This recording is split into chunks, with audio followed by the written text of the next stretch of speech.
Hoje no JU Primeira Edição a gente fala sobre os impactos das chuvas nos últimos dias. Inscrições abertas para o vestibular da Univates e ainda começa a Feira do Livro de Arroio do Meio. Essas e mais notícias a partir de agora.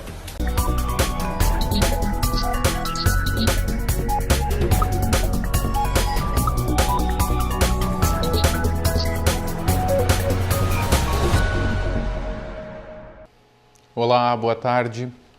O volume de chuvas dos últimos dias preocupa moradores e órgãos responsáveis pela remoção de famílias que são afetadas quando tem cheia no Rio Taquari. O período mais crítico do fim de semana foi a madrugada de sábado.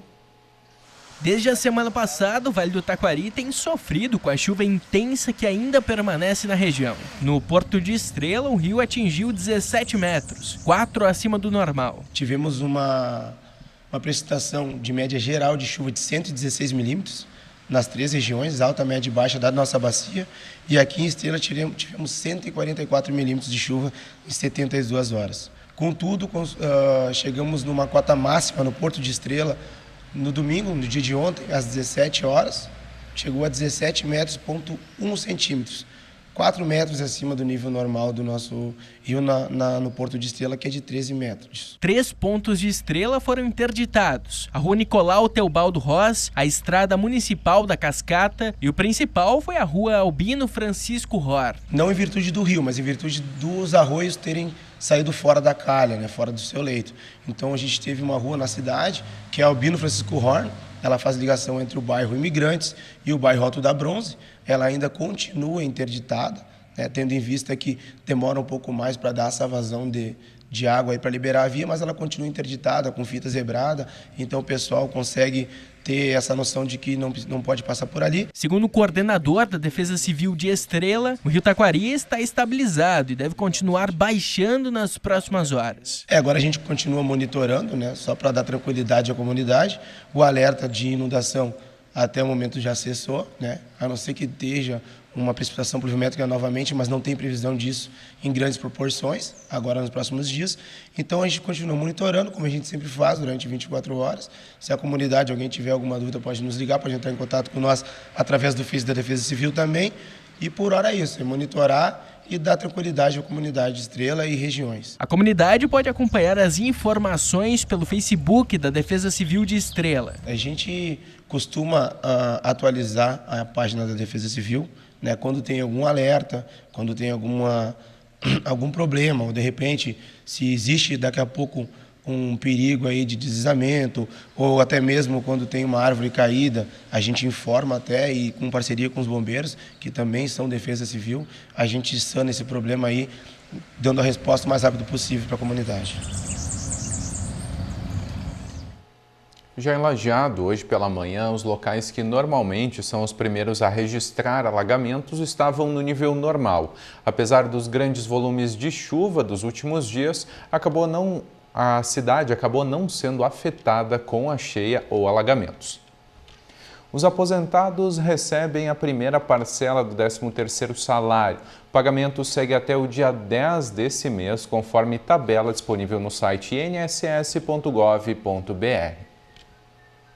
E agora falamos do tempo. Nas próximas horas ainda ocorrem pancadas de chuva na região, mas ao longo do período a instabilidade se afasta do estado e permite que o tempo melhore aos poucos. Além disso, com o grande volume de chuva, continua alerta para os níveis dos rios. Amanhã uma massa de ar seco e frio se instala sobre o território gaúcho e com isso o sol aparece acompanhado de nuvens no vale.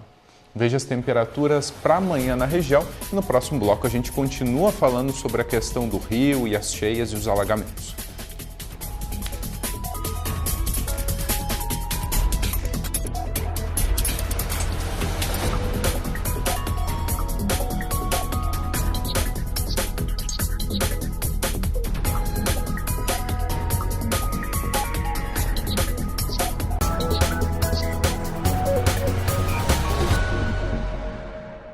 Estamos de volta. O volume de chuva foi intenso nos últimos dias. Para falar então sobre os riscos de cheia, recebemos no estúdio do JU Primeira Edição Heitor Hoppe, coordenador da Defesa Civil de Lajeado. Heitor, seja bem-vindo, boa tarde.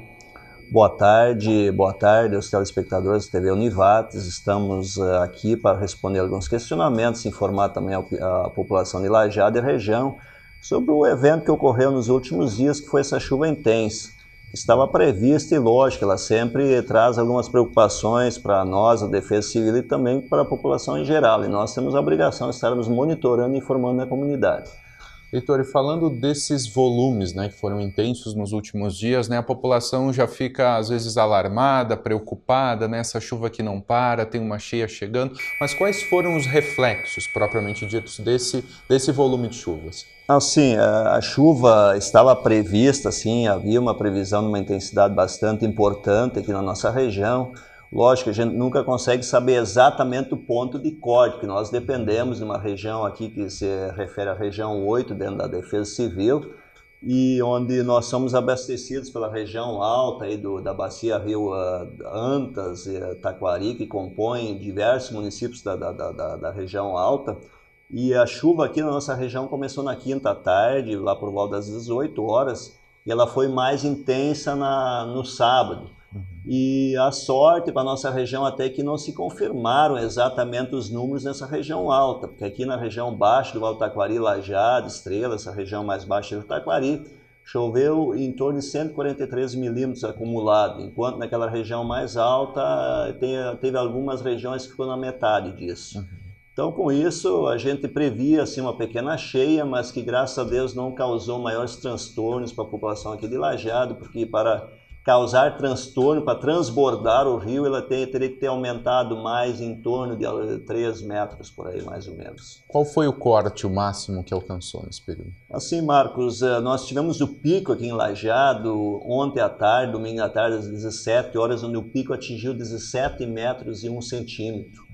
E ele teve seu pico de elevação, digamos assim, a maior elevação entre 8 e 9 horas do domingo, onde ele aumentou em torno de 30 centímetros. Ou seja, um volume maior em pouco tempo. Isso, então após isso ele foi regredindo esse índice de elevação, continuou elevando, mas até às 17 horas cada hora menos. E nós também nos baseamos muito pelo ponto de monitoramento do Rio Taquari em Encantado. E lá já paralisou, estabilizou às 13 horas, e com isso a gente sabe que aqui em Lajeado, normalmente 4 a 6 horas após, continua essa elevação. Mas teve um fato diferente lá em Encantado, que quando aqui estabilizou, lá começou novamente a reagir um pouquinho em função de algumas chuvas que ocorreram na região ali de Ibiraiara, Serrafina Correia, mas que não impactaram a região baixa. Então tem uma questão lógica, matemática e física, que o leito do rio aqui em Lajeado Estrela, ele tem um fluxo maior, o leito é maior, então a vazão é bem mais intensa, então esse Ou seja, logo vai embora. Sim, esse pequeno reflexo do aumento após as 17 horas lá em Encantado, foi em torno de 3 a 5 centímetros em média, ele continua em elevação até hoje pela manhã lá em Encantado, ele não repercutiu aqui, ele começou a baixar aqui em Lajeado, por volta das 17 horas até agora está baixando cada hora, mas com uma intensidade pequena, mas já baixou em torno de 60 centímetros. Heitor, e a previsão do tempo para amanhã é de começar um período de sol, né? Mas há uma questão de alerta ainda, permanece a questão de se observar para os próximos dias, para esse mês ainda, a questão de uma possível cheia?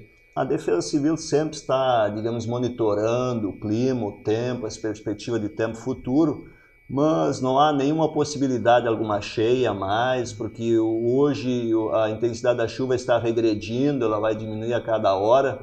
Estão previstos entre 15 e 20 milímetros durante as 24 horas do dia da segunda-feira e amanhã já não haverá mais chuva, os próximos dias serão de tempo bom. Então o pior já passou, graças a Deus não deu nenhum transtorno maior para a população, a não ser que é transtorno normal da chuva intensa, que sim traz alguns problemas, mas nós não tivemos nenhum chamado de algum alagamento, remoção de família, então não teve nenhum problema, graças a Deus, aqui em Lajeado nesse sentido. E questão de informação assim também para a comunidade, Heitor. Quando ocorre uma cheia, quando começa essa elevação, qual é a atitude, qual é a posição da Defesa Civil? Marcos, nós sempre mantemos um plantão permanente quando há um indicativo de cheia. Nós temos o telefone fixo, nós temos 2 celulares, então a gente permanece em alerta direto para informar a população. tipo ontem, sábado, nós ficamos 24 horas de plantão. A gente sabia mais ou menos que não haveria um problema maior, mas nós temos a obrigação de continuar monitorando, sim, de hora em hora, e principalmente para informar a população, porque as pessoas não têm o acesso que nós temos em sites, em órgãos oficiais, que nós podemos monitorar via satélite de hora em hora, até alguns pontos de monitoramento de 15 em 15 minutos. Então é normal, a população demanda muito a Defesa Civil, liga bastante, e a gente sempre está ali pronto para atender, dar as informações à população.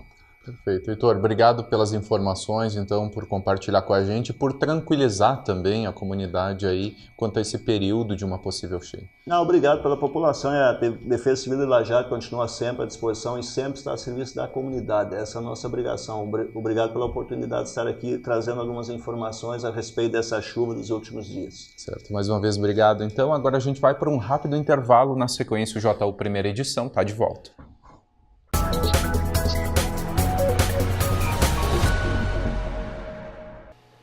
O Fórum das Entidades Empresariais e Sociais de Lajeado, órgão formado por 14 instituições, faz hoje e amanhã os encontros com candidatos a deputado estadual e federal com domicílio eleitoral no Vale do Taquari. Os encontros começam às 19h no Teatro do Colégio Alberto Torres, o SEAT. O evento é aberto à comunidade, assessores e convidados dos candidatos, imprensa e membros das diretorias das entidades parceiras.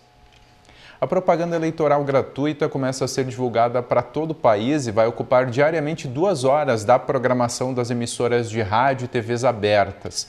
Durante o primeiro turno, o conteúdo político vai ser veiculado até 4 de outubro, 3 dias antes dos eleitores comparecerem às urnas.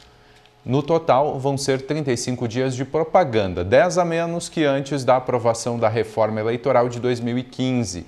Em caso de segundo turno, a veiculação vai ser por mais 15 dias. A Rua de Eventos foi o palco escolhido na tarde de sábado para o lançamento da 28ª Feira do Livro da cidade de Arroio do Meio.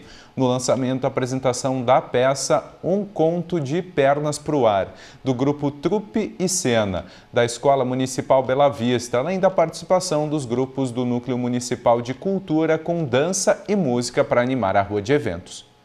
Tempo de leitura, 28ª edição da Feira do Livro de Arroio do Meio. A feira ela é super tradicional na cidade já, por isso nós já chegamos à 28ª edição. E a comunidade abraça. Se a gente der uma olhadinha, né, abrimos as portas do clube e estão todos aqui já prestigiando o evento e em busca dos seus livros. Então é um diferencial da nossa comunidade e o estilo da nossa feira também. Porque quem faz a feira acontecer, quem trabalha e quem organiza são as escolas. Então não são as editoras nos fornecem os livros, mas são as escolas que fomentam inclusive a participação da comunidade, então por isso que dá certo. Até quarta-feira, as escolas da cidade e a comunidade em geral estão convidadas para ingressar nesse mundo mágico da leitura. Neste ano, a mostra pedagógica é da educação infantil, por isso a inserção das fábulas e dos clássicos infantis. Mas a gente tem atividades para toda a família. Hoje, por exemplo, hoje e amanhã, as atividades são voltadas para o público geral, para a família, desde banda de rock a peça de teatro infantil, então a gente tem atividades para todos os públicos. E durante a semana a gente já faz uma programação mais voltada para a faixa etária dos alunos que vão nos visitar. A Rua de Eventos é o local de expositores, mostra da educação infantil e também espaço para o ensino à distância. A gente tem uma valorização bem grande dentro do município com relação à educação, né? Se a gente for ver hoje, a educação é uma das pastas que mais tem orçamento no município. E isso também acontece na questão do ensino superior. A gente tem como meta do Plano Municipal de Educação no município aumentar as pessoas que frequentam o ensino superior, melhorar a formação em geral. O EAD, enfim, é uma necessidade que a gente já vinha percebendo no município faz tempo. E considerando o número de habitantes que a gente tem, a nossa resposta tem sido muito positiva. Nós tivemos ingressos em todos os momentos em que o EAD teve oportunidade, no início do ano, depois no mês de maio, no mês de julho, e já temos novas matrículas para outubro. E a nossa percepção é de que isso cada vez aumente mais, porque é uma oportunidade, porque os cursos são de boa qualidade, trazem a qualidade Univates. A Feira do Livro integra a Semana da Cultura da cidade, a Culturarte. Hoje o destaque da feira é o bate-papo com o escritor Luiz Dil e a apresentação da peça teatral #SeLiga, os perigos da autoexposição na internet. Amanhã também serão realizadas brincadeiras, músicas, histórias e artes na Kombi e com a escritora Cristina Dias no turno da tarde. Já no último dia, na quarta-feira, a visitação à feira se estende das 8 da manhã até as 5 da tarde. E a LAF foi até Bento Gonçalves enfrentar a BGF, partida que precisava vencer para continuar na luta pela classificação para a próxima fase. A LAF saiu na frente aos 13 minutos de bola rolando. Bruninho avançou pela esquerda e chutou sem chances para o goleiro. Poucos minutos depois, mais uma jogada individual de Bruninho também pela esquerda e o segundo gol da LAF. O terceiro foi marcado por Duda Belo. Em seguida, Biel marca de cabeça o quarto da LAF. Nos minutos finais, William desconta para a BGF e dá números finais à partida. BGF 2, a LAF 4. As imagens foram cedidas pela direção da LAF. Infelizmente, nós ficamos devendo o primeiro gol da BGF. E agora a gente vai para um rápido intervalo. Na sequência, o JU está de volta.